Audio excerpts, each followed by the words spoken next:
in this module, we've gone through two types of studies that have checklists available for critical analysis. We went through the qualitative study checklist, and then we went through the randomized controlled trial study checklist as well. CASP has done a really good job, and they have a total of 8 checklists for various different study designs. Most of the checklists follow the section A, B, C format that we used when we were going through the qualitative study. So the first section has some screening questions, and we're looking at whether the results of the study are valid. Then there's a second section around examination of what the results actually are. And then the final section is around whether the study results will help locally. So this is a bit of a standard flow and format for how the checklists work. The RCT, the randomized controlled trial checklist that we went through, has an extra section. So section A is divided actually into 2 separate sections. So then there's A, B, C, and D there. That's the only difference. And the economic evaluation checklist also has 4 sections because with economic evaluations, we have to consider consequences, costs, and purchasing in addition to validity.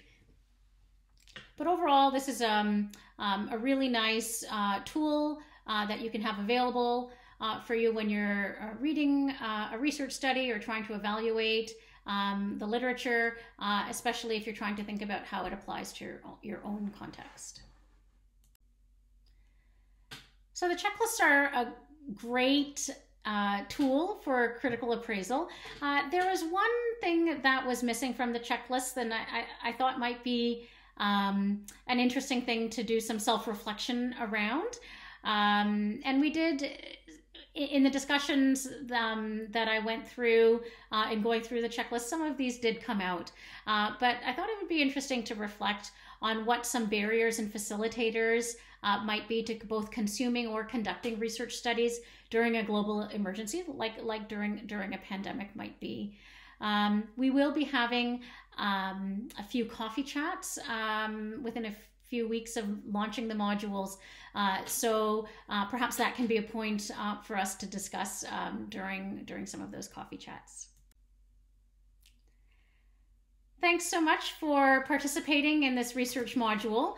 If you have any questions or comments, there is a discussion board where you can post some questions, and we'll try to monitor that discussion board and get back to you. And like I think I said previously, we will be having some live coffee chats around the time of the launch of the module. So if you want to join us for that and ask your questions or give any comments, you're absolutely welcome to join us there.